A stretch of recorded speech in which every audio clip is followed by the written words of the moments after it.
so that's when I started to realize that people's internal motivation is linked with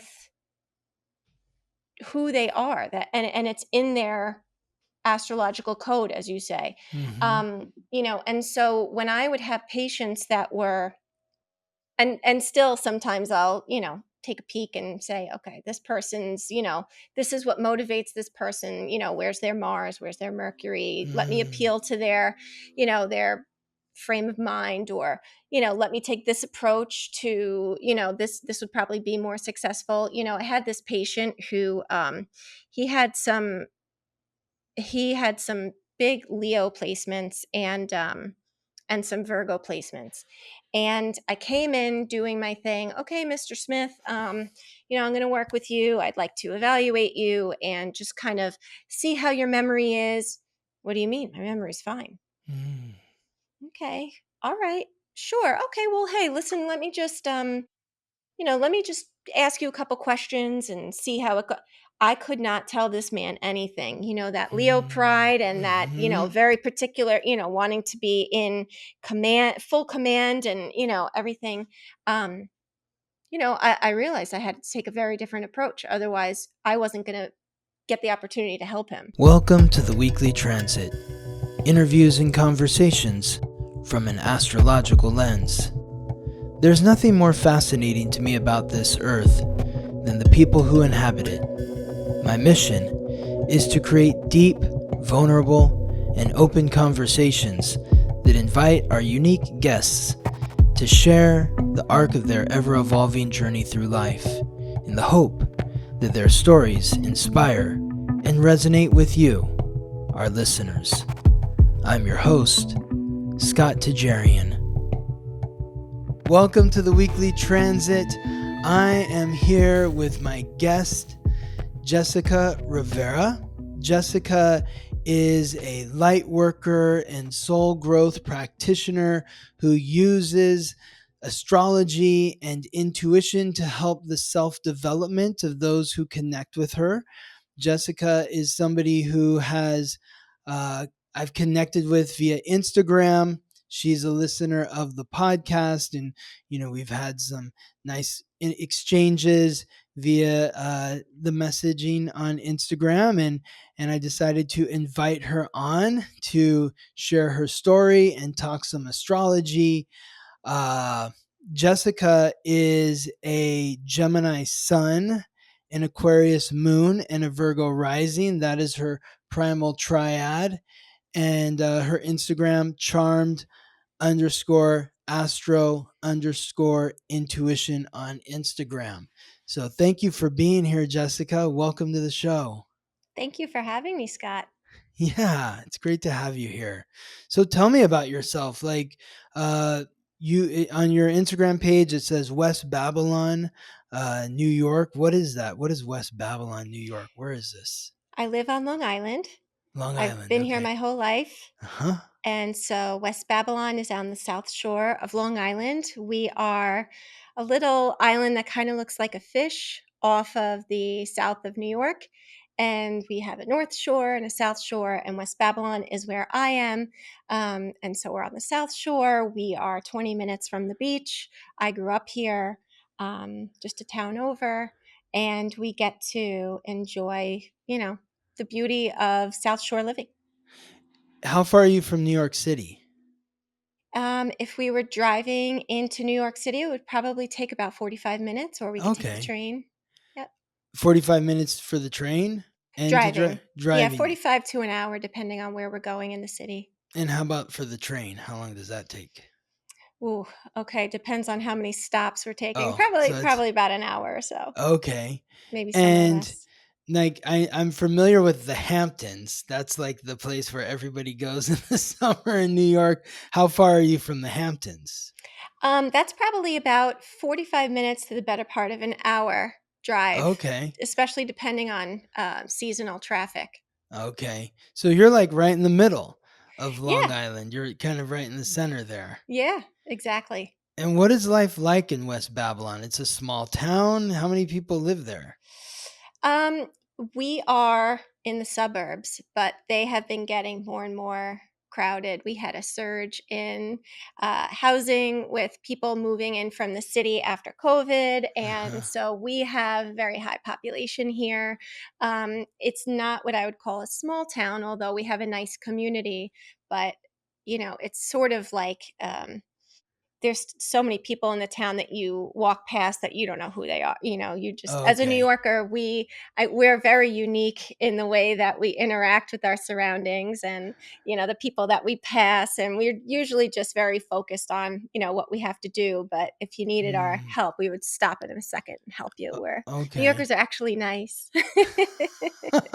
despite our reputation. Yeah, for sure. I love New York. Every time I've been there, the people seem nice to me. I've never felt unwelcomed in Have you any. heard that New York City is a Gemini? Is it? Have you heard this? Well, I mean, I thought, I don't know. I'm trying to. So it's a Gemini. Huh. I thought I had New York's astrology here. Let's see. New York is. Do I have it in here? Maybe I don't. So is that based on what? So I had heard this from some astrologers that I follow, where they were talking about the astrology of New York. So they may have been talking specifically about Manhattan Because versus the state as a I'm whole. looking at, like, I have this date. I don't know why I have it. I mean, I must have found it on astro.com, but um it has New York is January 1st, 1898. That doesn't Mm. seem, that seems too recent. Hmm. Like New York's been around a lot longer Hmm. than that. So, okay. And I know So, that astrologers can take different, there's always debate as to what the exact correct birth date of a place is, et cetera. But in this particular conversation that I had heard, they were talking about New York City and how she's a Gemini and that LA is a Virgo. And I huh. thought, how interesting is that mercurial influence on New York City and, production and communication and broadcasting and things like that. Yeah. And fast paced and very eclectic and Hmm. constantly moving. Yeah, well, New York is, I mean, it has that feel of Gemini where it's, like I have a cousin who is a Gemini Sun, and yeah, she moved to New York and is from a small town, but just totally thrived there because, there's always something happening. It's constant movement, constant activity, right? Hmm. Yep, Yeah. absolutely. Mhm. Yeah, and what was their reasoning behind LA being a Virgo city? As far as date and time, I don't know exactly. They didn't get too far into how they had determined that, but they Huh. were making the parallels that similar to New York, which I guess is that thread of Mercury. Um, Mhm. you have the production and all of the filming that goes on there, but different than New York, LA is very health conscious and very into wellness. And that's not to Mm. say New York isn't, but it's just so much more pronounced when you go to LA compared to New York, Yeah. with and I haven't been there, so I can't talk like I know, Yeah. No. firsthand. But Oh, you've never been to LA? I have family who live in California. Haven't Uh-huh. visited them yet, but yeah. Oh, wow. Hmm. Wow. Okay, cool. Wow, you'll have to come out here sometime Yep. and Mhm. see what LA is all about. It's totally different from New York, but they do have some similarities with the just the way that I think status and driven people and that sort of stuff. So, like, I was looking up the New York. So the date that I have for New York was the date that it was consolidated. Okay. I guess that means when I guess that means when there was uh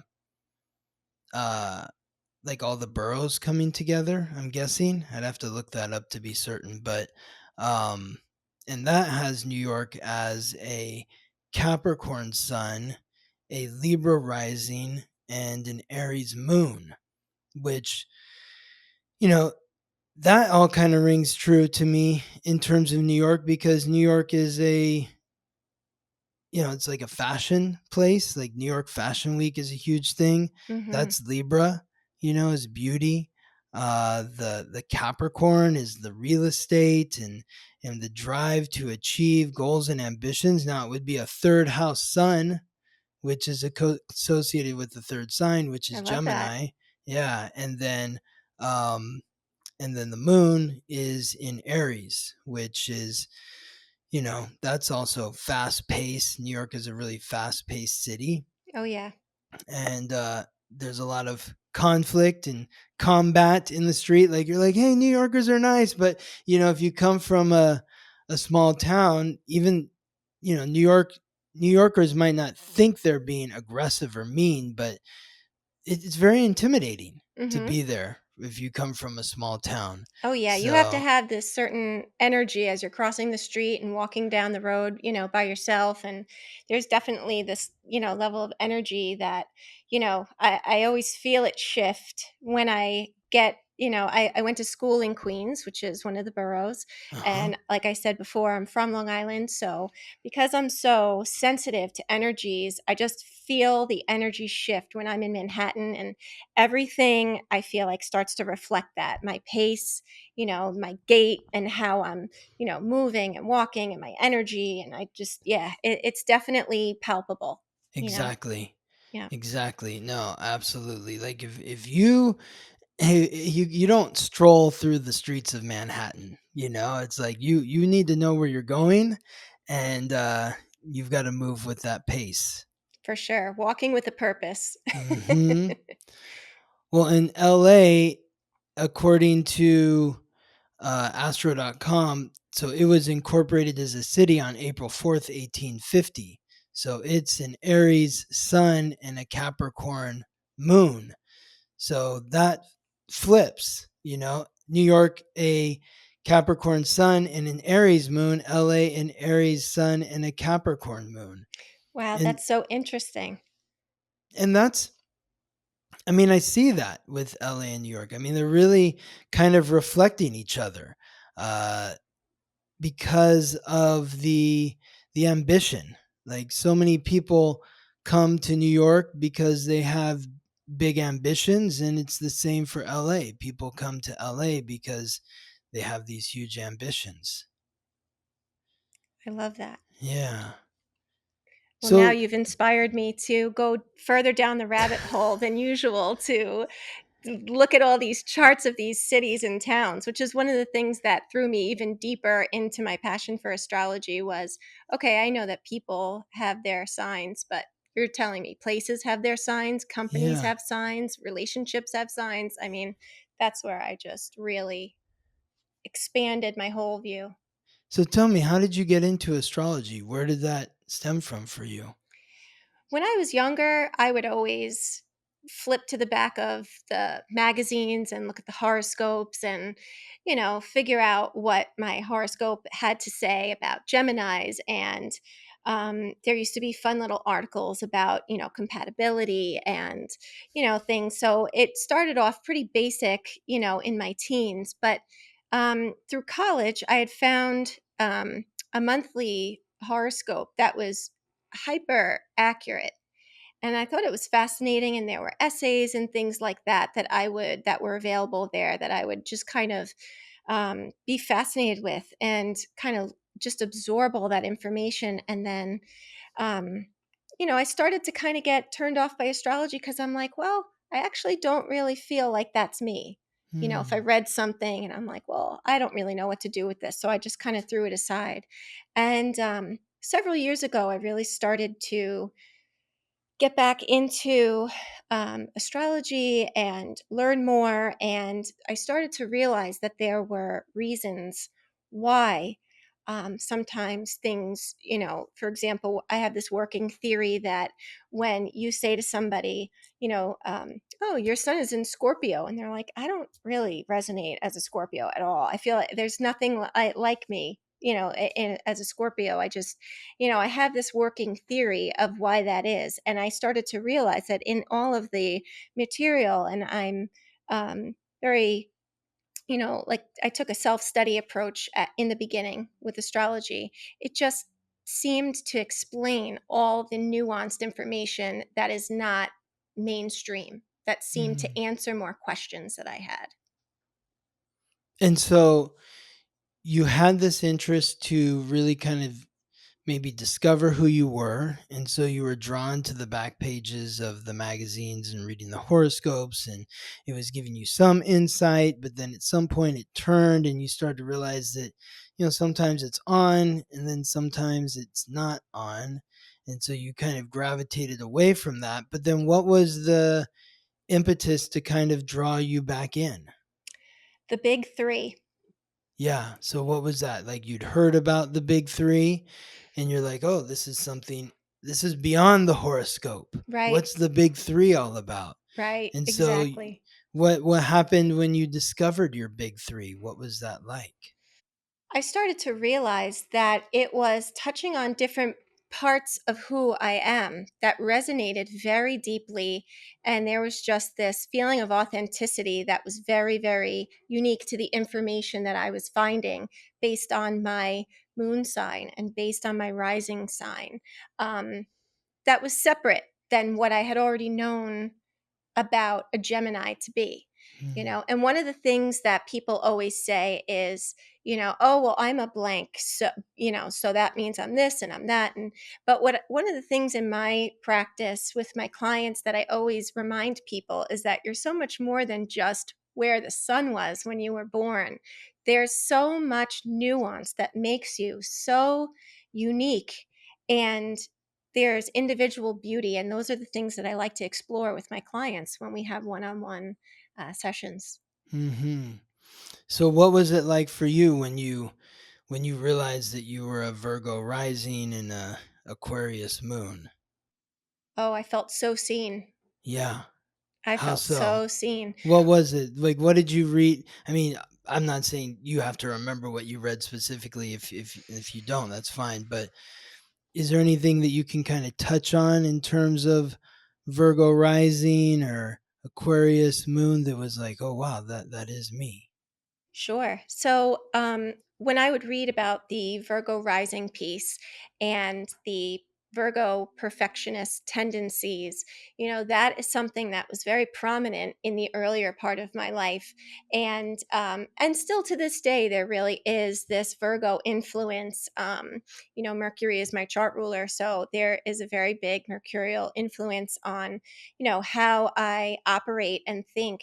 And so as I started to read, Virgo is methodical and is very particular, has a lot of thought energy in how they plan to execute something. I'm like, 100%, that's me, Hmm. you know? Hmm. And there too, with the Aquarius moon, since I have been younger, have wanted to be a therapist. Hmm. And although that picture started to change as I got older, I've always had this very strong desire to serve others, Hmm. to help humanity, however that looked. That seems more Virgo to me than like the service part, but Hmm. the humanity is the Aquarius. Uh, so you have, I mean, I guess that's both of them kind of coupled together, where you feel this need to serve humanity.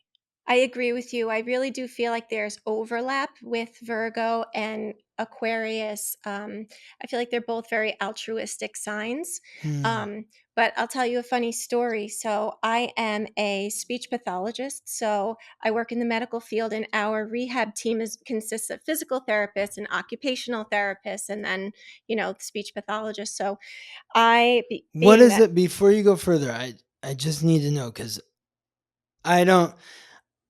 In case anybody else doesn't know, but I don't want to presume to even know. Like, what is a speech pathologist? What is that?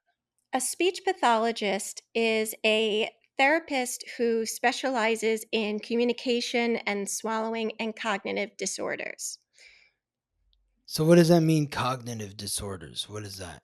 So, I work in the medical field. A lot of speech pathologists can also work in the educational field, but one of the biggest clienteles that I serve is the geriatric population. And Uh-huh. so, in that population of people, I am working with patients who have either had strokes or they have neurological disease processes that are impacting their ability to communicate, their ability to different aspects of cognition, which is a little bit different than psychotherapy, where we focus more on your awareness of time and your ability to regulate your emotions and excuse me your impulses, and being able to complete a task related to your ability to move through your day and your activities of daily living. So you're helping people learn how to speak and to just kind of function in a basic manner. Yes. And once and I've been doing this for about 14 years now. So it wasn't until more recently, I'd say in the last like 5, 6 years, that I really had been making headway with my astrology. And when I look at my chart, I've got my Gemini Sun in the 10th house and Mhm. and conjunct with Chiron. So I Mm. am helping people to communicate, and I'm Wow, very purpose yes. driven. Yeah. Yes. Amazing. And it's Yeah. interesting too because like your sun is conjunct Chiron in Gemini, but it's also sextile Jupiter in Aries in the eighth house and opposing Uranus in Sagittarius in the fourth house. So it's Hmm. like, the eighth house Jupiter is like connecting that sort of karmic bond. You're in these intimate situations with your patients, and then the Uranus piece is maybe bringing some sort of innovative or unique way of doing the work that you're doing. Yeah, I love your interpretation of that. I would Hmm. definitely say that it plays out just like you described. Yep. Wow. Hmm. Okay. Cool. Yeah. So I kind of like threw us off track, and what were you saying before I was asking you about speech pathology? So, in our team at work, when I work with the PTs and OTs in speech, because I have this, splinter skill, the way that my brain works with, people's birthdays, I had Hmm. made a birthday list. Okay, everybody, when's your birthday? When's your birthday? And I'm putting it in chronological order, and I'm taking note. Oh, this person's a Sagittarius. Oh, this person. And I was fascinated to see that the majority of the rehab team were Aquarians. Oh, And wow. obviously not doing birth charts because it wasn't appropriate in that setting. But for myself, having an Aquarian moon, I really thought that there was something there in that, in that service to humanity, Yeah. in the way of, I always describe Aquarius as like the water bearer, not that they are water sign, but they're bringing water to the village for all to drink, in that Hmm. helpful nature, in Yeah. that strong desire to help and push the needle forward for humanity. Hmm. Yeah. It's a very team oriented sign. Mm, So, yeah, it makes sense. A lot of Aquarius people working in this job that probably doesn't get a lot of fanfare and celebration is like, oh wow, let's all celebrate Jessica working in the old folks home or that sort of stuff. It's like nobody is there's no glory in that. mhm, And it's not something that's seen, but it doesn't matter because that's not why the people are doing that job. They're doing it because it helps people. absolutely. That's what lights me up, and that's what keeps me Hmm. so driven. Wow. Amazing. So you said you always wanted to be a therapist. Where does that stem from? When I was younger, and I mean, maybe even grade school, as far as, being that young or that little, I definitely I had that drive to help people. I felt like I understood I was meant to help, and I wanted to help in a very impactful way. Hmm. Um, I wasn't necessarily familiar with the concept of, talk therapy and psychotherapy yet in my life, at that time. But it was something that I felt was that I was somehow capable of doing, Hmm. and that it was present in me.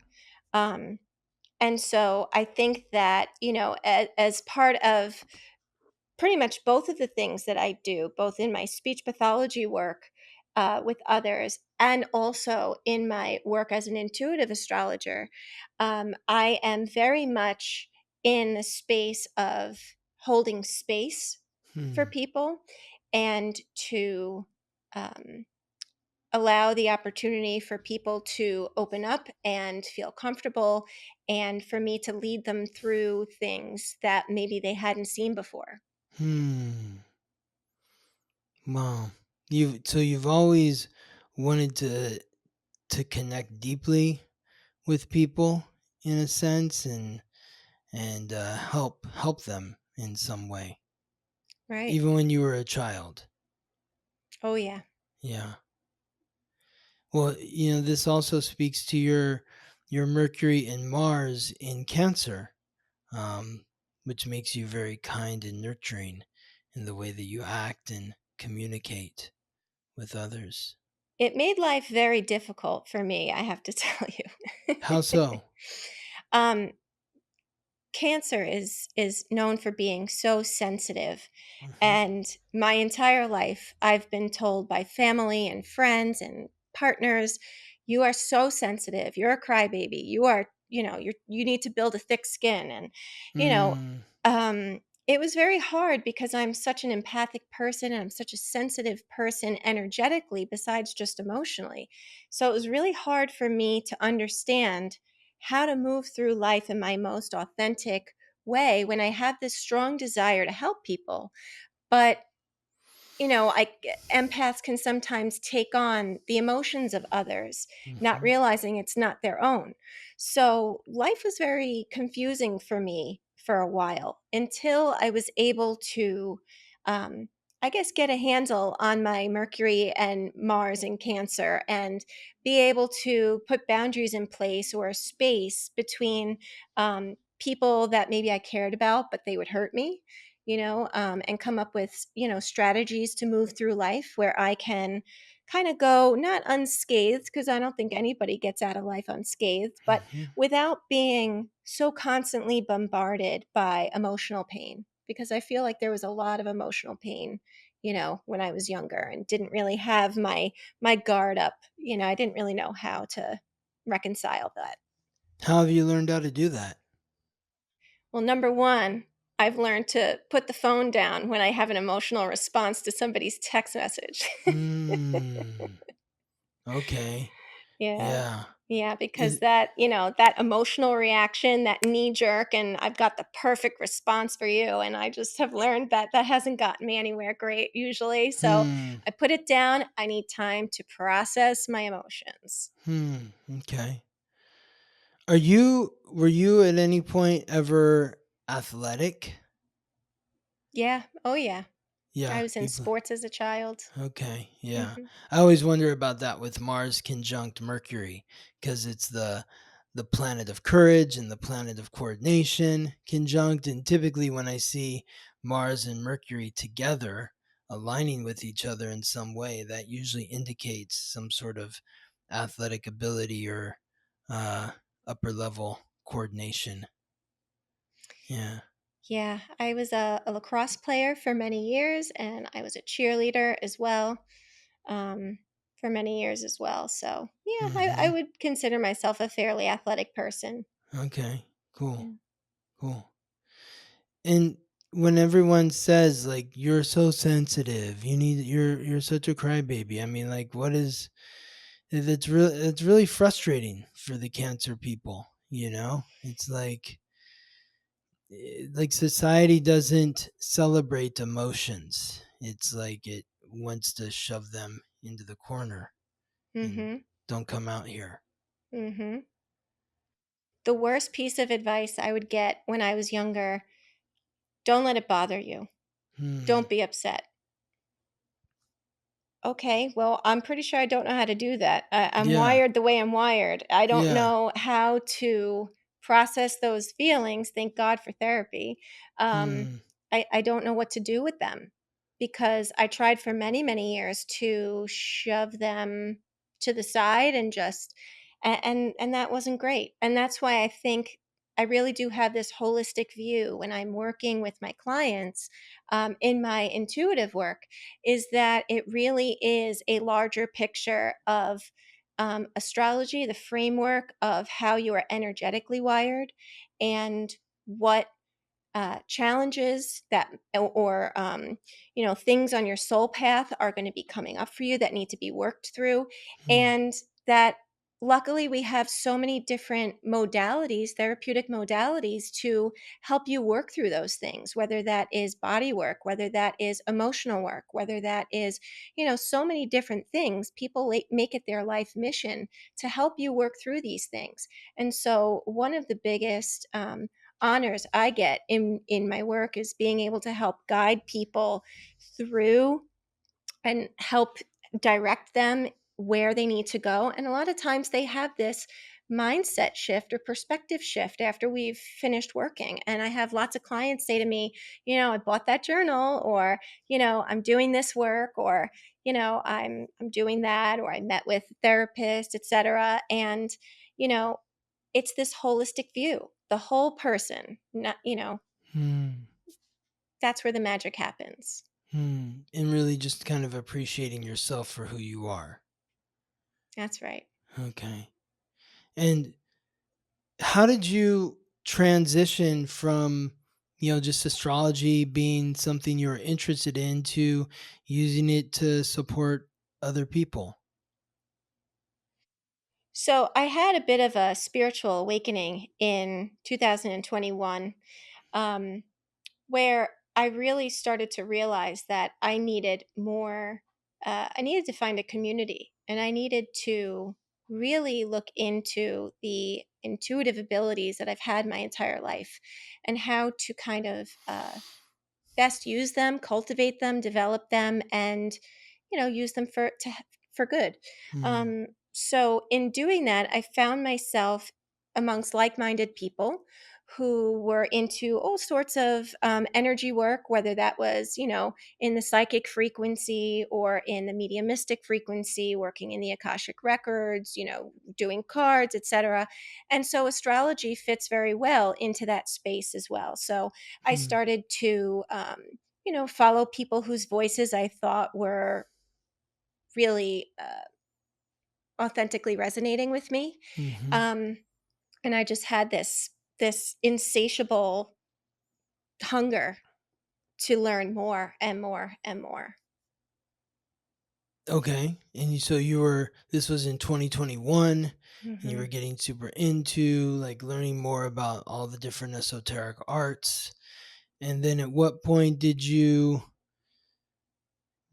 start to feel comfortable enough to share the information with other people, or guide other people using the information that you were receiving? So probably within a year or so, I'm surrounded by a very open-minded group of friends and family. So I would practice what I was learning very early on with all of them. They were all very open to letting me practice with them. And once I felt comfortable, it was probably maybe a year or so that I really started to put myself out there more in the way to help people that I didn't personally know. People started to Hmm. find me through word of mouth, etc. And that's how I really started to do this work for others. So, what was your family's reaction to you getting into astrology and wanting to make a practice out of sharing the knowledge that you were receiving? They thought it was about time. Really? My mother is a psychic as well, so I guess that would make me a second generation intuitive. Yeah. Yeah. So, tell me about that.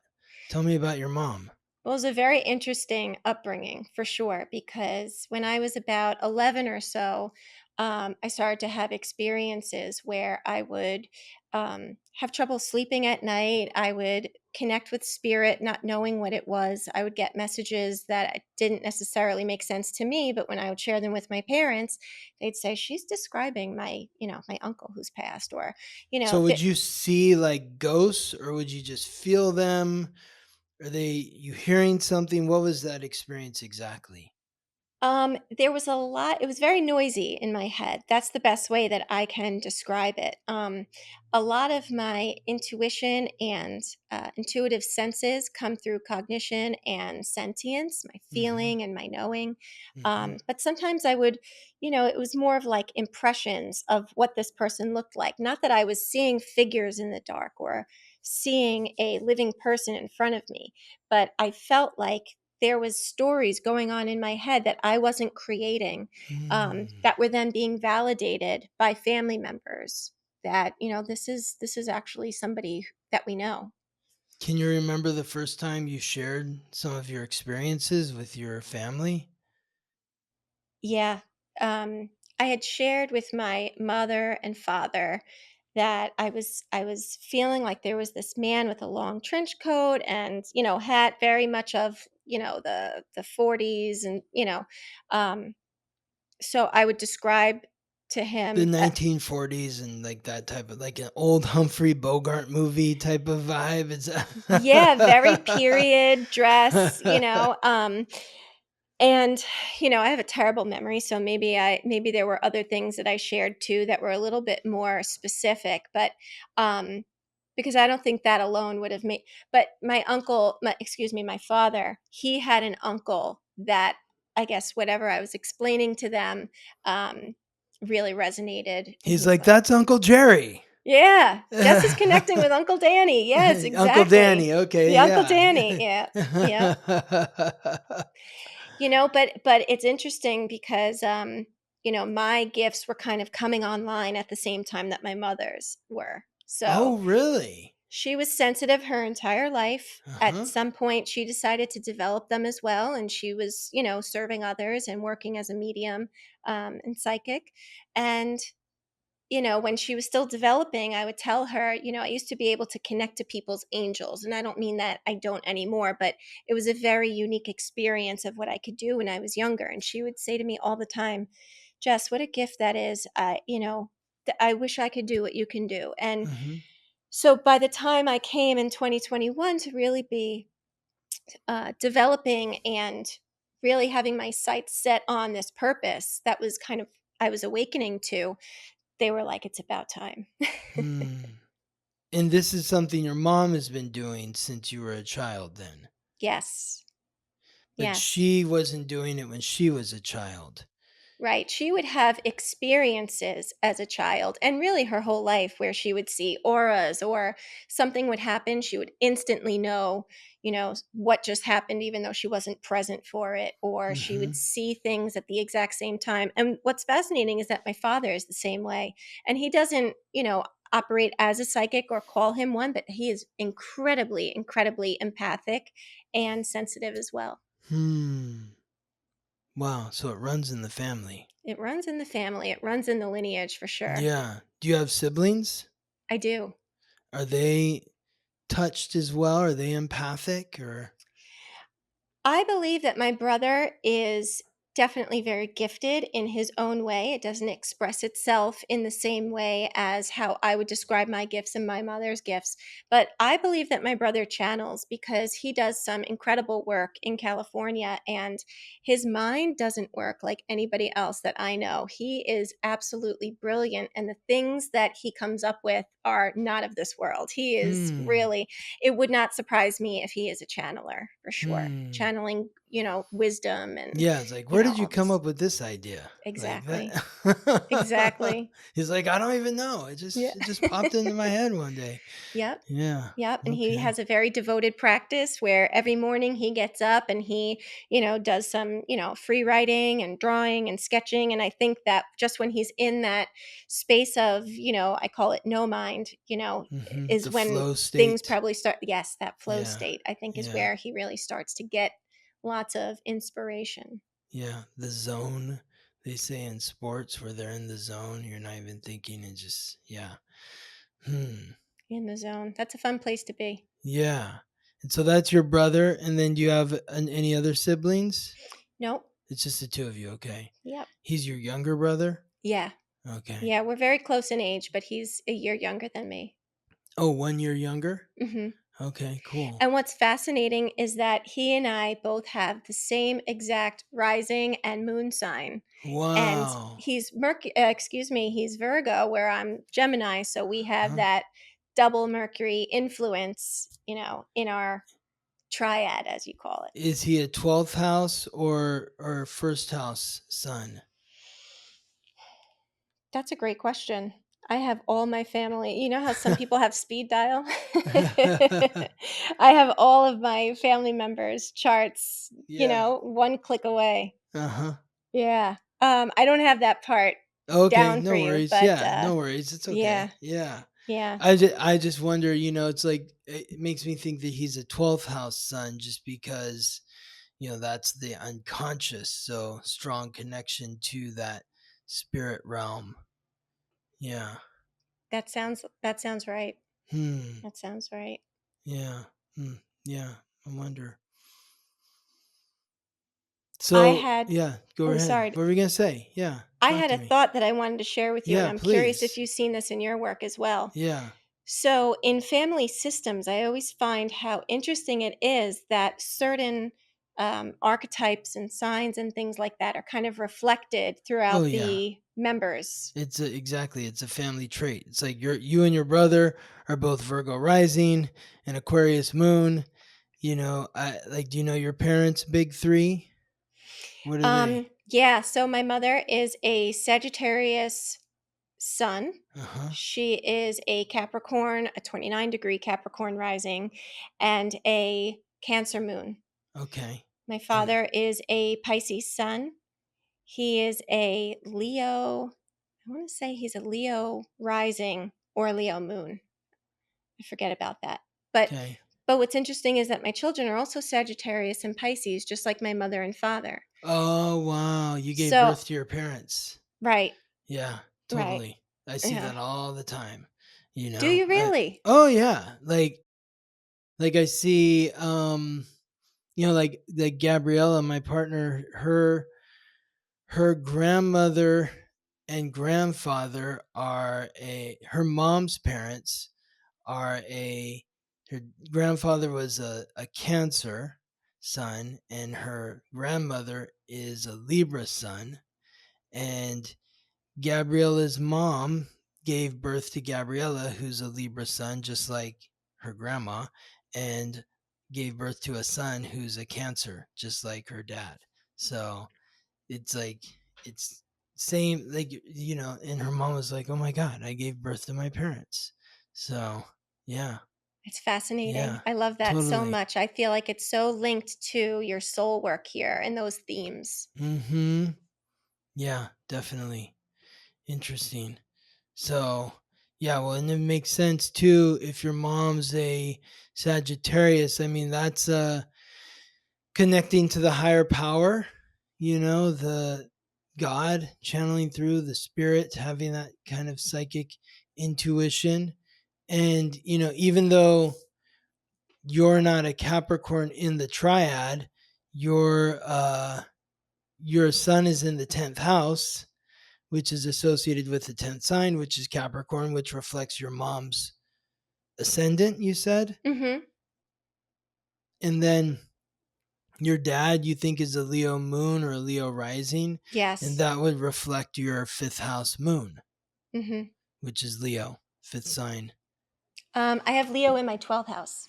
No, but the 5th house is associated with the 5th sign, which is Yes. Leo. Right, right. So, yeah. Yeah, so it doesn't always show up necessarily in terms of the sign. Sometimes it's more nuanced, where like your sun or your moon is in the house that is associated with the signs that your parents' sun or moon are in. Sure. Yeah. Sure. A lot of times I feel like when I'm socializing with people, and I find a lot of times they'll say their sign without realizing it. Like Um, how so? like for example, recently my husband and I had an appointment with a financial advisor, and this Mm-hmm. gentleman, it was his own firm, and we met with him, and he was talking about investments and things like that, which really is very foreign for me. I could hardly wrap my brain around it, but something he said really, really struck me. And he said, if you just would stay the course and let the money grow and do its thing, it'll all work out in the end. And like he was talking about determination and seeing it through. And I said, can I ask you what sign you are? Mm-hmm. Because I'm thinking to myself, okay, this is very, very earth sign. Oh yeah, Very. for So sure. I was feeling either Taurus or Capricorn. Yeah, And sure that's what enough, he came was to a me. Capricorn. Yeah. Okay, yeah. And so I laughed. And I mean, you and I both know that astrology is a language just like any other. And I have this thing for languages. So I can't help it. It just spills into my everyday life. And I know that people don't always know what that means, but I'm like, I could have pegged you for a Capricorn. They go, what the heck does that mean? So and Mm-hmm. then I'm explaining, they go, yeah, that's me to a T. It's Yes, people tend to speak their true nature without even realizing it. exactly. Exactly. And sometimes, like, I just met with somebody who I didn't know their sign when I first met them, but I could just hear in her voice, like the sound and the tone of the voice. I was like, she's an Aquarius. And then I asked her a sign and she's like, I'm an Aquarius. I'm like, yes, I knew it. It's like sometimes it's what they say, and sometimes it's the sound of how they say it. It's like the way their voice sounds. So, it's like I have like a real earthy tone to my voice, but I'm a Taurus rising. So that's why I have this kind of earthy, gravelly tone to my voice. So, yeah. I find it fascinating that you are able to pick up on the nuances of the way somebody sounds and also their physical features, and you're Mhm. able to attribute it to different signs. I think that's so unique and so fascinating. Yes. Well, when you spend all day just looking at people's faces and listening to their voices and seeing all their different mannerisms, like things just kind of, I don't know, they just kind of pop out. Like this person that I was meeting with earlier, like their face looked like this other person I know who's an Aquarius too. And I'm like, they look just like this other person. Their voice sounds this way. They must be an Aquarius. I'm always afraid to like guess it unless they ask me. I'll do it, but because I hate to be wrong, and then it's just like it just feels so embarrassing. But yeah, I know what you mean, just like you were saying about how it's so nuanced that sometimes somebody's sun being in the 10th house feels there's something about them that's so Capricorn that even if I were a Gemini and you said, are you a Capricorn? I said, no, I'm a Gemini. Well, there's something about you that's very Capricorn. There's yeah, something about your exactly, energy that is very pronounced and screaming this particular sign and the energy associated with it. exactly. Like if I'm feeling Capricorn, for example, like you said, then if you're not a Capricorn sun, then you're a Capricorn moon, or you're a Capricorn rising, or the sun or the moon are in the 10th house, Mhm. or, Saturn's conjunct the ascendant, or Saturn is conjunct your sun, because there's some form of strong Capricorn energy. It's not like it's not going to be there. So I feel Absolutely. confident about that. Yeah. Yeah, yeah, and that's happened to me as well, where I'll say, "There's something so Libra about you. I just can't put my finger on it. Are you a Libra? I don't know. Well, when's your birthday?" And, "Oh, okay, you're a blank." And Yeah. I still don't feel like, I'm like, "Well, there is something very Libra about you. I don't know your birth chart, but I'm sure it's in there." Yes. And not to say, listen, we're all the signs, right? Yep. But you get what I'm saying, the spirit of, there's just very uh forward facing signs that kind of make Yes. themselves known, that energy in your code that really steps forward and meets the world. Totally, totally. Like your voice sounds Aquarian too.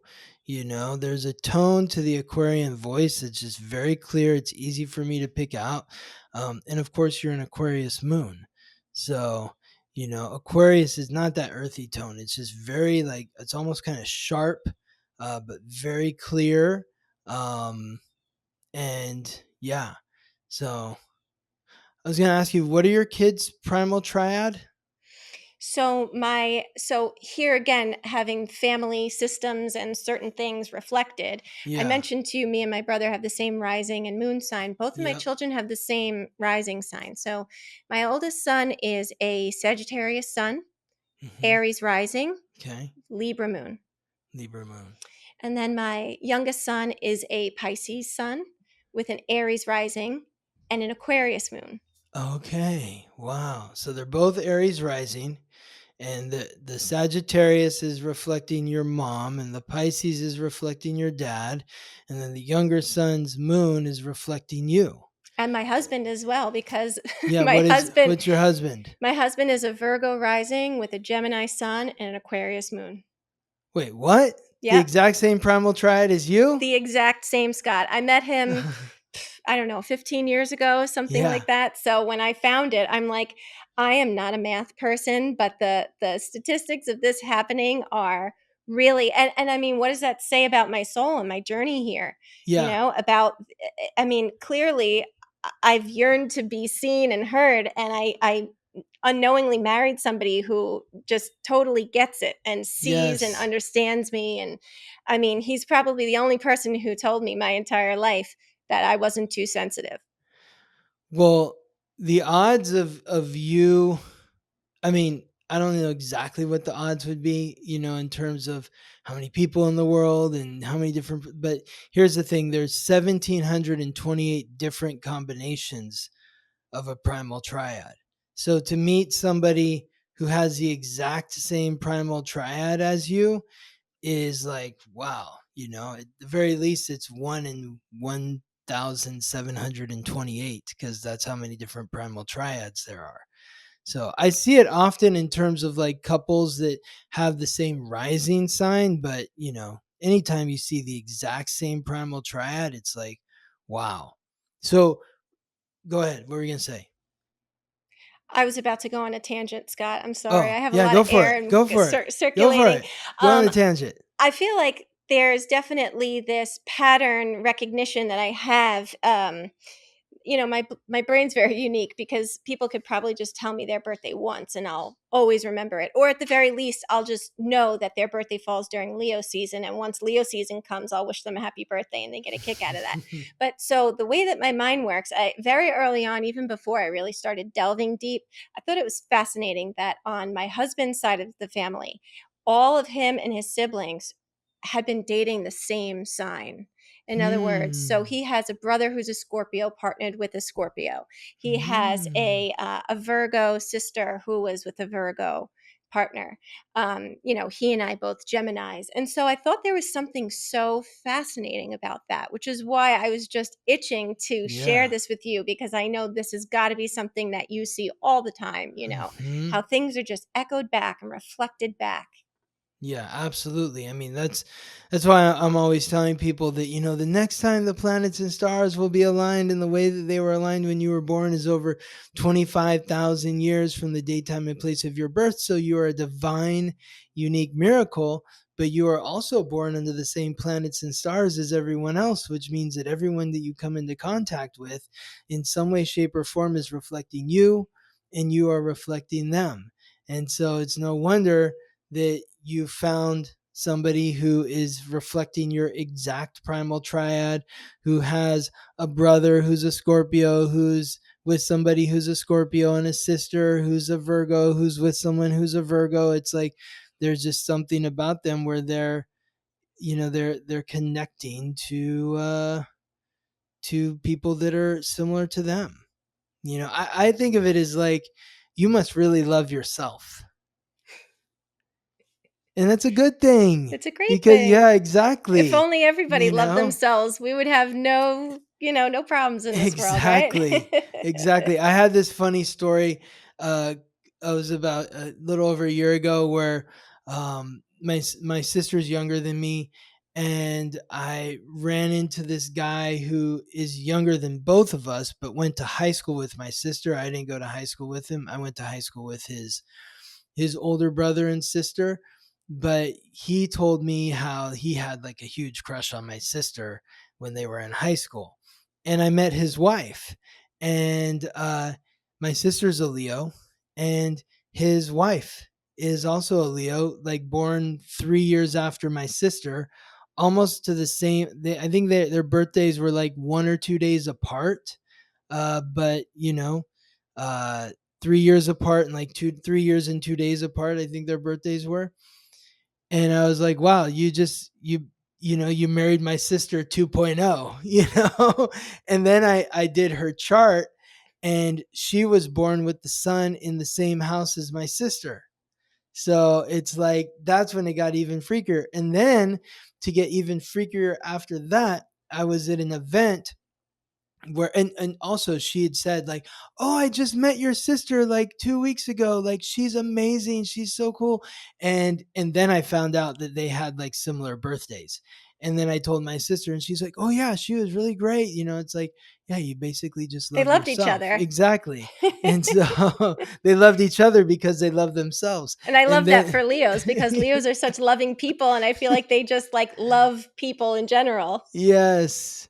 And so we were at this event where they all were, and my sister and this other woman basically wore the exact same outfit.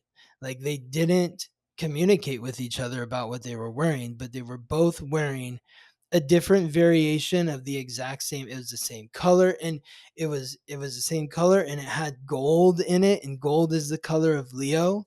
And it's like, I was just like, look at these two women right here. Like their birthdays are 2 days and 3 years apart from each other. Their son's in the same house, and they're wearing basically the same outfit right now. Like it was tripping me out. I Everyone was love that. laughing. So Yeah. you're noticing ways that people aesthetically show who they are in a authentic expression, and I notice when they speak their Hmm. authentic expression of who they are. And when you are self-taught and are just very analytical about all these pieces and curious and so passionate, like I know that you are, Yes. as is myself, you just can't help but not notice it. I feel like Yes. we take in things and see things a little bit differently, which is what I always appreciate about your interpretations. Thank you. Thank you. So how did you and your husband meet, Jessica? Funny enough, we knew each other in high school. We didn't date in Okay. high school, Uh-huh. but I had gone away to college, and I was home for my 21st birthday. And Where'd you go to school? I went to St. John's University in Okay. Jamaica, Queens. Yeah, yeah. Yeah. Um, Great school, great experience. And I lived Great away. basketball team. Great basketball team, exactly, yeah, yeah. So I lived there, even though it was pretty close to where, my childhood home on Long Island, but, I was home visiting some friends and celebrating my birthday, and I ran into him after not seeing him for several years, and we, just kind of connected. We just kind of connected there, and I reached out to him, and I have a horrible memory and forgot that he was going to be out of town. So I figured, all right, well, I haven't heard back from him, and when he came back, he reached back out, and the rest is history. Oh wow, and you just started dating then, Yeah, and yeah, yep. okay. And so you were into astrology and understanding the primal triad at that point, the big three? I didn't know. I hadn't even gone that deep yet. I was really getting into other types of intuitive arts and things like that. I was really uh, into my tarot work and working with cards, and I would still check up on my monthly horoscopes and things like that, but yeah, no, I hadn't delved that deep just yet at that point in time. So at what point did you realize that you had the exact same primal triad as your husband? Was he your husband already, or were you guys, yeah? Yep, Okay. we were already married. This was probably 2021 when I really Mhm. kind of went back in and went back down the rabbit hole and started there.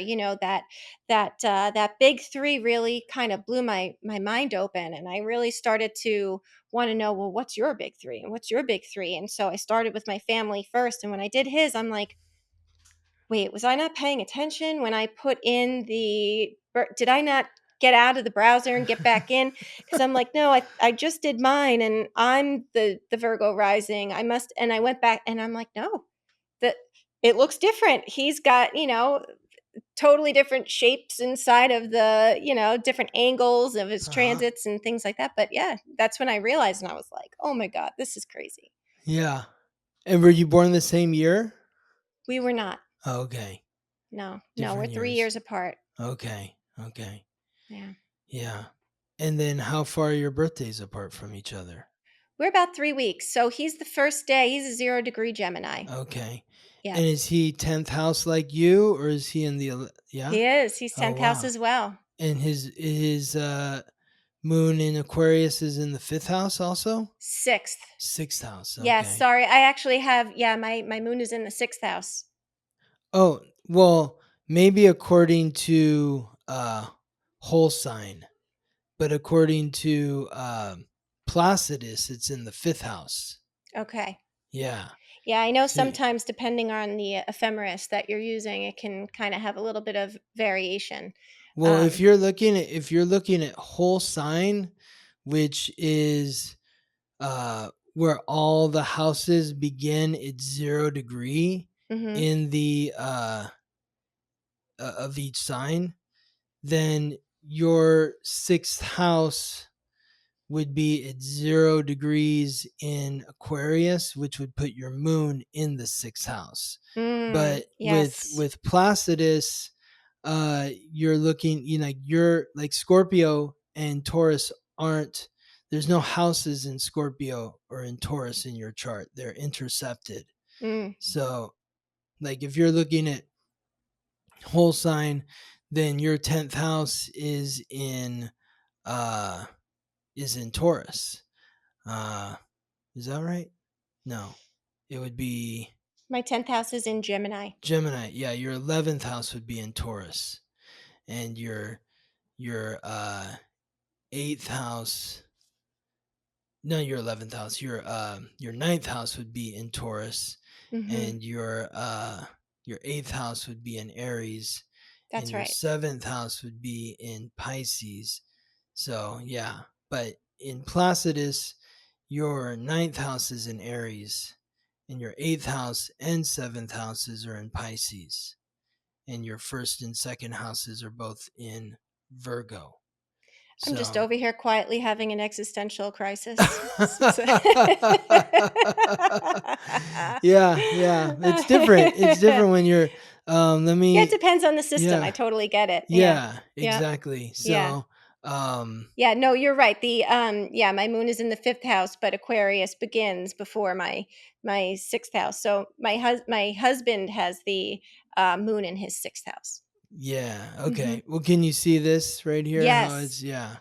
So what degree but either way, yeah, I would be curious to know like in Placidus uh if your husband's sun or moon is in the 5th house. But yeah, in I see that in terms of whole sign, they're in the same. Hmm. Hmm. Yeah. How does the connection work for you in your work as a speech pathologist? And like, how does, your knowledge of astrology help you in that work or vice versa? That's a great question. Yeah, so I have two answers to that question. So around the time of COVID, when things were really really new and really scary, 2020, um, you know, my work as a speech pathologist was all in the nursing homes. So it was Oh, wow. yeah, so that was a pretty scary time. Um, and so I feel like everything changed with how I treated patients after that. Um, What I changed? What happened? Did you lose a lot of people in the nursing home? We did lose about a lot of people.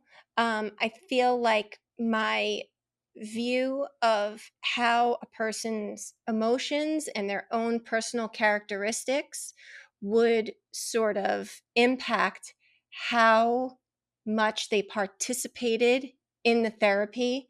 And it really just broadened my understanding of people. um, I had gone to school for 6 years and knew what the evidence says about what treatment approaches were helpful, but it didn't explain why I would sit in front of two separate people and one person would participate with me and get better, and the other person would stare at me and not really want to participate. And then, as a result, not really improve as much.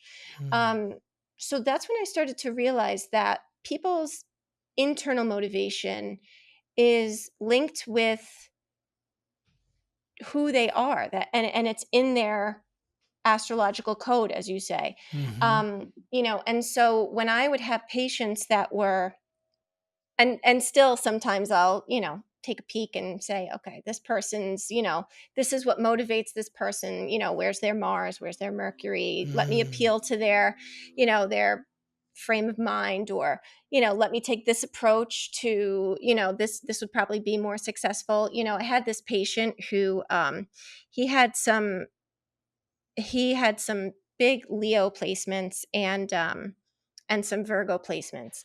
And I came in doing my thing. Okay, Mr. Smith, I'm going to work with you. I'd like to evaluate you and just kind of see how your memory is. What do you mean? My memory's fine. Mm. Okay. All right. Sure. Okay. Well, hey, listen, let me just ask you a couple questions and see how it goes.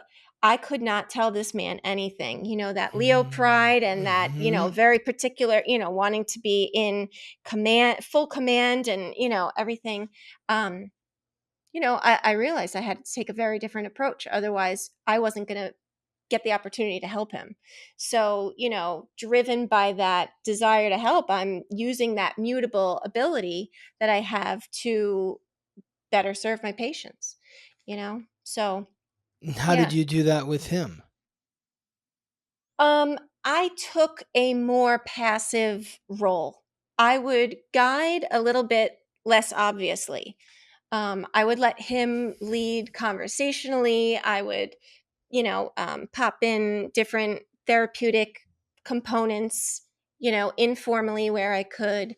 Um, until we had established a little bit better of a rapport between us, and then I was able to kind of engage him into things, but I kept it very light, and kind of kept it surface. All right, come on, but this is what I've got for us today. And instead of my typical, okay, here's what I would like to do, I'm going to ask you some questions, do your best, it's okay if you get it wrong, and some of them may be harder than others.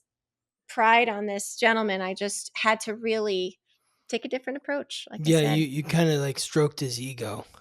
I had And to. I yeah, had to. yeah. Hmm. I love that. Yeah. That's got to be fun or interesting at the very least to understand where somebody's Mars, like what's gonna like how do I motivate them? Like that's such a brilliant way to look at it. Like I think about you as a Cancer Mars, and I would think that somebody who's a Cancer Mars needs to be nurtured. If it's like they talk about in sports, sometimes you need to pat somebody on the back, and then sometimes you need to kick them in the ass. Mhm. And like the Cancer is not really the kick them in the ass sort of vibe. It's more of the patting them on the back and making them feel good about themselves, and that's going to motivate. Whereas, maybe like an Aries Mars, you need to kick them in the butt, and that's going to motivate them more, challenge them. Whereas if you're challenging a Cancer Mars, they're going to get emotional about it or something. So, yeah, Absolutely. yeah. And I always feel like it's such a reciprocal energy, that Cancer, Mercury, and Mars that I have, where Hmm. that's also how I work with my patients, where I tell them, you just did amazing, and they look at Hmm. me where they're typically so, people can be very, especially driven people who, have such high standards that they're used to achieving, and they just did this thing that they've always taken for granted. I realize what a huge, you know, uh, achievement it is that they were just able to hit a target, but they look at me like I'm crazy. They think that I'm just throwing out praise all the time, Mm. but I am very, into praise and reassuring and making sure that my patients know, when they're having a hard time or they're experiencing something that's really challenging for them, I can hold space for that, and I can, let them experience that and then help guide them through it and then Mm. congratulate them on the other side for it. Do you feel appreciated by your parent by your do you feel appreciated by your patients, or are they hard on you because they're frustrated with where they are in life? I think that by and large, a lot of my patients do have an appreciation for the work that I do with them. Hmm. Um, when you consider how easy it is for us to communicate with one another, and that the right words are coming out when you mean them to, and you're able to convey a specific message without even thinking twice about it, and then they have a difficult time doing that, to be able to regain that ability, even to some degree, um, is very, very rewarding for them and rewarding for me to watch them do that. So I do, but that's not to say that people aren't hard on me, because sometimes people feel like I'm coming in there hassling them, or, Mm. their family members are like, what do you mean that you had to change my mother's diet? That's not, but I find, usually I understand where that's coming from. I totally understand where that's coming from. I usually find when I give them a little bit of education and say, look, I've got, mom or dad's best interest at heart too. Here are the things that can happen if we don't do it. This is something that's temporary, because I'm also going to be working to help them regain, muscle in their throat, etc., for swallowing. And then we can get them back onto a regular diet, hopefully. And usually that, giving education and communicating with them, I see that you're scared. Here's my plan. Here's how I plan to execute it. Usually people feel seen and heard when I do that. So usually it ends well. Can you talk more about the diet and how that plays in? I mean, I think it's really interesting that you brought that up, especially as a Virgo rising, someone I imagine that is really consciously aware of how you're feeding yourself or taking care of yourself. How does that play into the cognitive abilities of the people that you're working with? So, one of the roles of a speech pathologist is also to be able to help with swallowing ability. And so, that's one of the things that can be impacted by a stroke or a neurological disease like Parkinson's or MS or ALS. These are things that we take for granted, but it's actually a pretty highly coordinated uh, operation to swallow something and to have it go down where it's supposed to. Hmm. And so in the natural aging process, things kind of slow down as it does everywhere else in the body as we age and near, 60s, 70s and beyond. But when you add in a neurological issue, even dementia, it really starts to misfire sometimes the neurons that are giving your body the message. Okay, it's time for you to constrict here and do this and do that and get something swallowed. So that's where things start to go awry a little bit. Usually you'll see in patients that are elderly, they'll start coughing, they're drinking something, they start coughing. I'm sure there's a lot of people who are going to be listening to this nodding their head going, my grandma does that all the time. Or Hmm. I mean, it's really a lot more common than you would think. um, but actually, that's where we kind of step in and we are able to assess what's going on and figure out, um, where the breakdown lies. And are there strategies that we can recommend that will make it easier and safer? The last thing we want is for food and liquid to be going into the lungs, because nothing should be in the lungs when it Except for does. air. Except for air. That's what I say. That's right.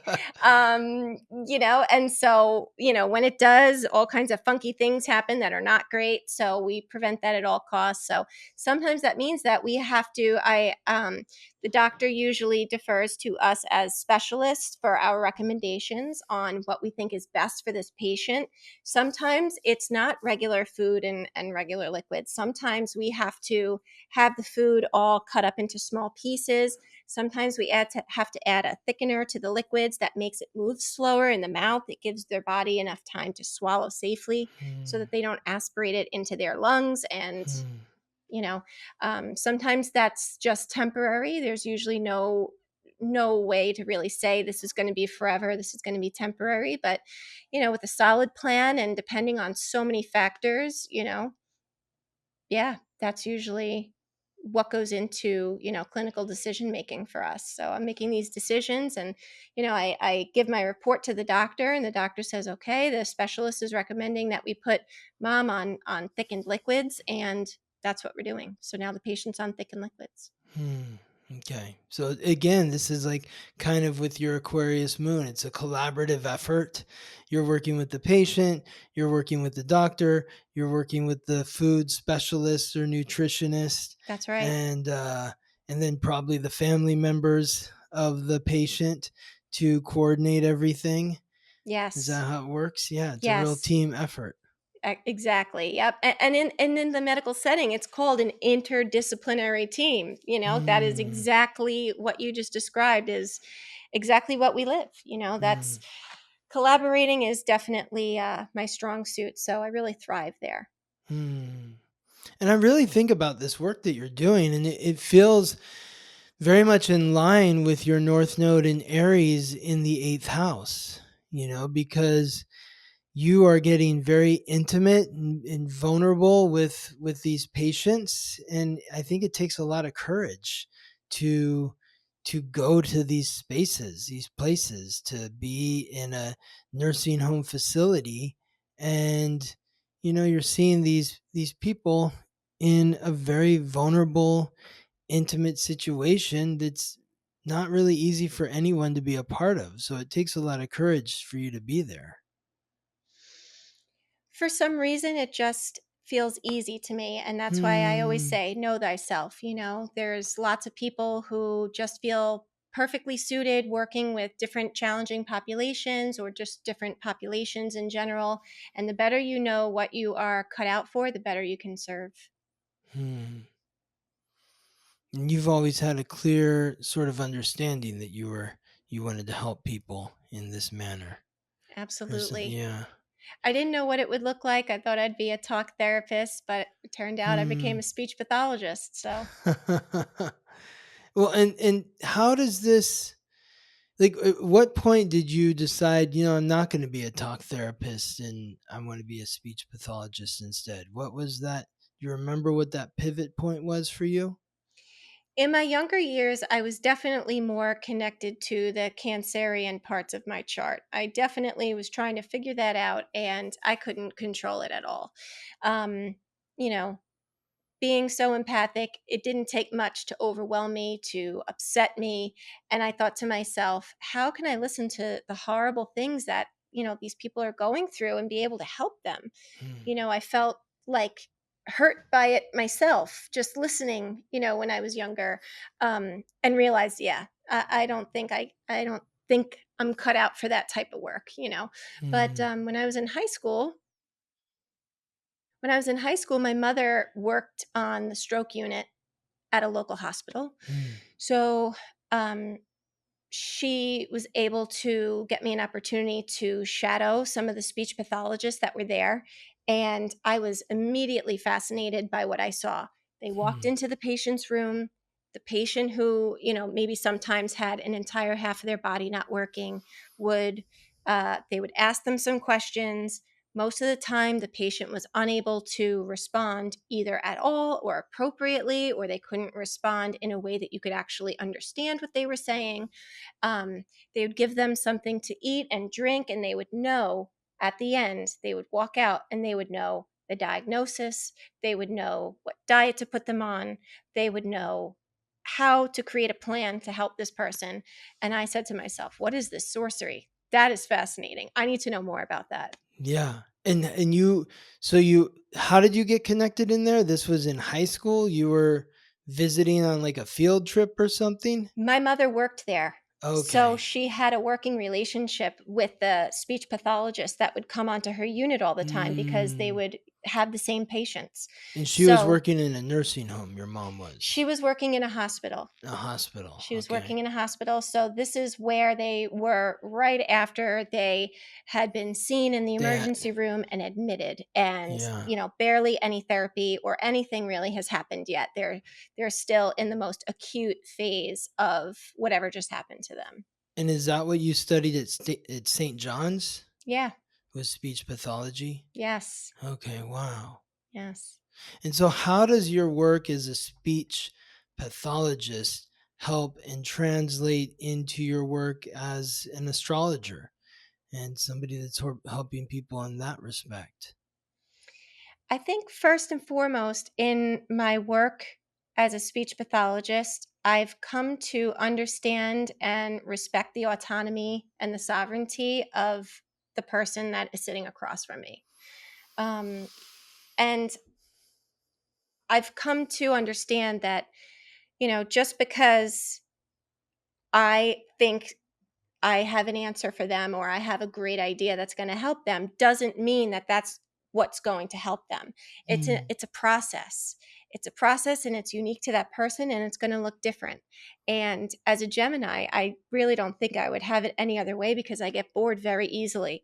So it feels like a different challenge from person to person, whether I'm working as a speech pathologist or an intuitive astrologer. But really, those are things that I recognized very early on as a speech pathologist. And as it became more seasoned and got more what's the word? Yeah, this happens. The speech Just like pathologist used loses to, her words. used and comfortable to the situation of Right. working with people as an intuitive astrologer, right? Right. So as I Yeah. became, more seasoned in doing that work, it kind of just naturally carried over. And the other Mm. thing too that we're trained in school is to counsel these patients depending on the situation. Not everybody needs counseling, right? But for example, if you have a patient that you're working with and um they have cancer in their larynx and they need to Mhm. have their larynx removed. Mm. We need to counsel them and talk to them about what they can expect and manage their expectations.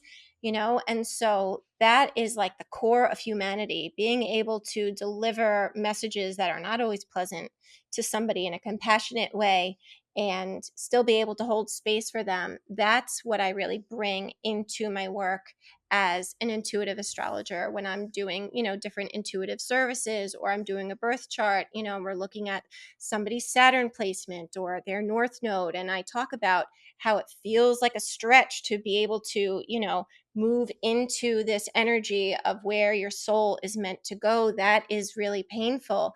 And when I talk about different things, I could tell by what's happening on their face that, it's registering and it's clicking. And that's where I feel like a lot of people don't realize how transformative the work in astrology can be with the right Mm. practitioner. Yes, because you see the changes happening when like the light bulb comes on. But it sounds like the speech pathology has taught you to really, care for the people that you're working with and to be respectful of where they are.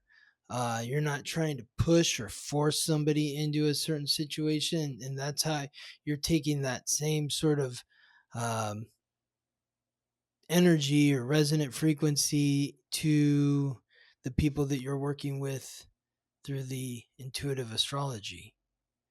You're really, Absolutely. I yeah. learned very early on that I can't care more than the patient does because at Mm. the end of the day, I don't have a magic wand.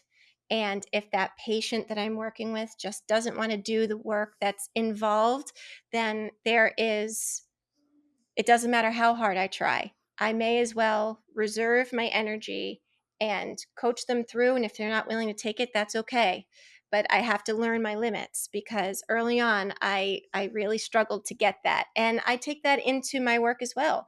I will never, if you want to work with me, then you can reach out to me. I am never going to, um, try to a lot of times with Coerce astrology people somebody. coerce or Yeah. prove to you that it's Yeah. real and oh, astrology, I don't believe in that. That's fine. Great. Cool. Yeah. Exactly. That's okay. It's like they have to be willing to do the work. Like you can show them the path, but only they can walk down it, whether it's the speech pathology or the astrology. It's like Absolutely. this is the path. If you want to take it, that's where you go. This is what you need to do. It's up to you, though. I can't make it happen for you. Right. And so that really important piece that you just touched on too is like the work that comes with it, that shadow work, that deep Hmm. introspection that a lot of people are afraid of doing. That piece goes hand in hand with a lot of the intuitive work that I do. I'm connecting when I'm working in other intuitive services with my clients. I'm connecting to their higher self. I'm connecting to universal wisdoms. I'm connecting to different sources that are benevolently trying to guide or shift perspective so that this person can reach the highest trajectory or their highest timeline that serves them the best. And that doesn't happen easily. We don't just wake up and meet the world and just levitate up to our most highest form. We have to do that through the work. That's like the lotus flower, it grows in the mud. We got to really get in there and do the hard work. So those are always the clients that I always put the intention out that find their way to me. That's like that Thich Nhat Hanh quote, "No mud, no lotus." Have you heard that quote?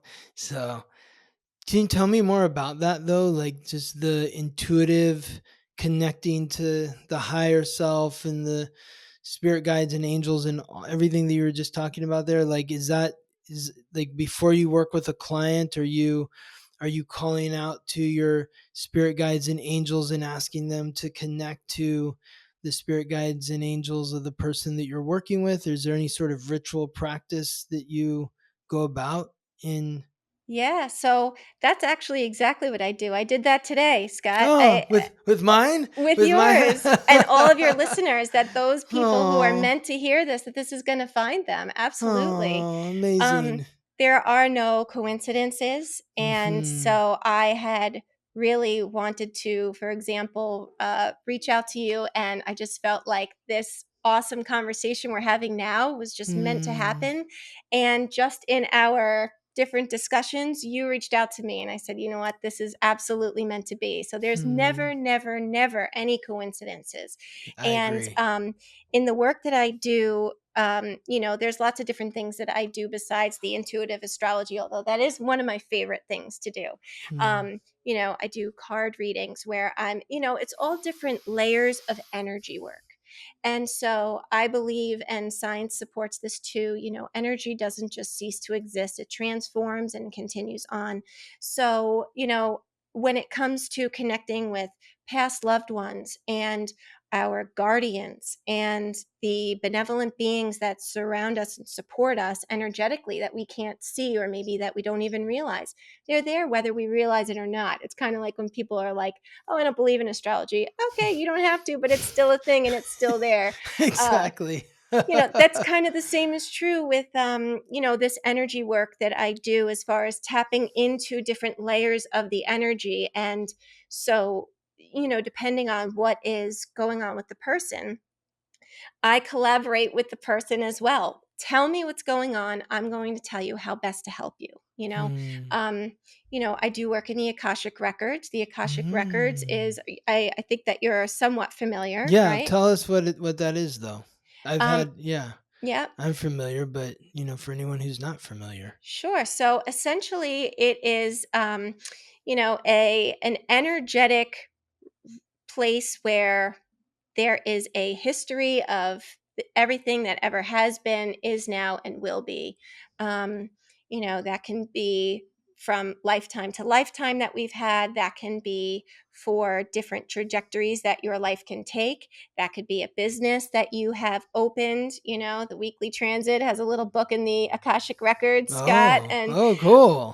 just like it has its own birth chart, right, that you could tap Mm-hmm. into, it's all Yes. these different ways of divination, right? So there is this understanding that there is a place that is sacred and holy, that is kind of watched over and protected, that we can access with the proper training and respect and dedication. And when I work with patients, when I work with my clients doing Mm-hmm. intuitive work, that is something I can tap into for them if it's something that resonates.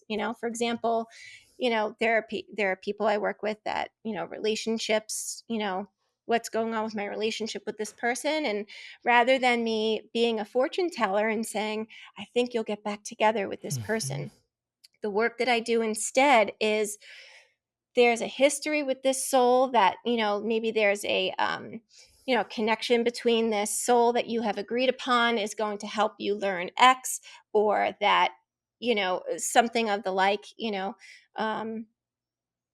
so I like to talk more about not what will happen, but the potentials of what can happen, and what are you getting out of this experience? What Mm, is this experience of a breakup bringing up for you? And, here's what your higher self is showing me, that you could be here, you know, um, but it's going to take some hard work. And this is the work that they suggest. mm-hmm. Yeah, that makes sense. So sometimes it's prescriptive in that way, Yeah. where, I've had readings where, there's been a very, very strong message of, you need to reconnect to yourself in order to foster this sense of, self confidence. And the best way for you to do that is through moving or through Mm, journal writing. And that's how, too, the understanding of astrology and uh, the client that I'm working with, what's going to suit them best. The other thing that I've learned in my work as a speech pathologist is that there's more than one way to reach a goal. So if you're not a visual person and you're asking me, how do I protect myself? And, this is a very common way that somebody would give advice. Surround yourself in white light, right? mm-hmm, mm-hmm. Visualize the white light. Not Yeah. everybody can visualize. Right. Not Right. everybody can. Yeah. So what So do you do? What's the prescription for somebody who can't visualize it the white really is very light? interesting because it depends on, what's going on in their chart. But I'll Mm-hmm. give you an example for Yeah. myself. When I want to protect myself, I'm not the best visualizer.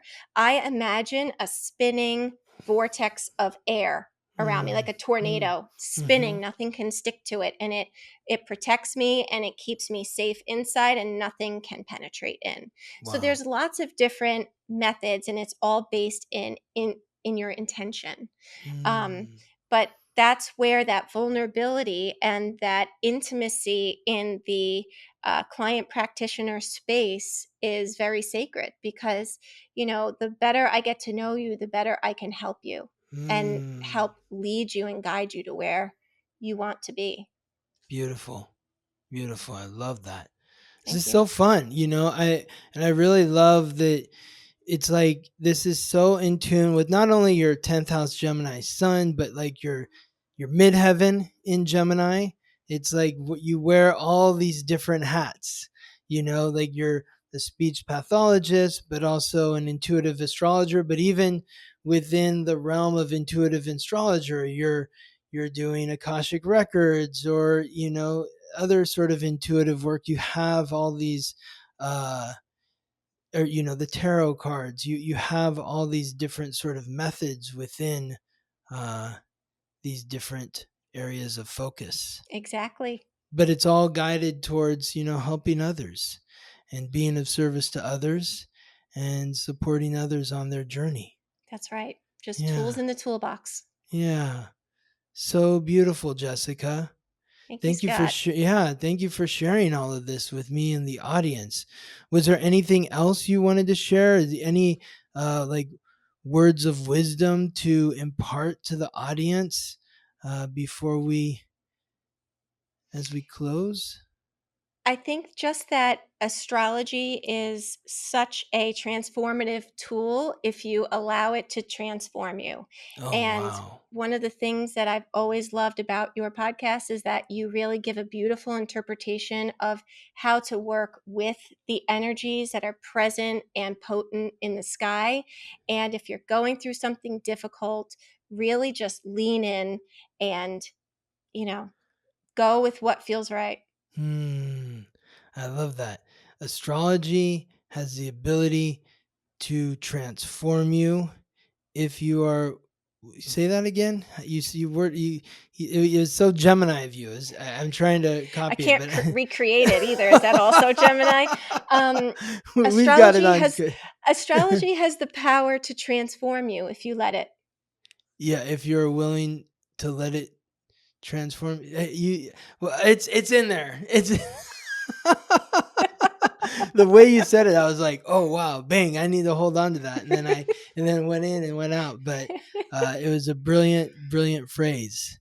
So thank you so much, Jessica. Where can people find you if they want to work with you, connect with you? We said your IG at the top, but like give it again, or any other place where you want people to, where you want to Sure. direct the audience. Sure. So I'm on social media, and you could find me at charmed_astro_intuition, or my website, which is charmedintuitiveservices.com.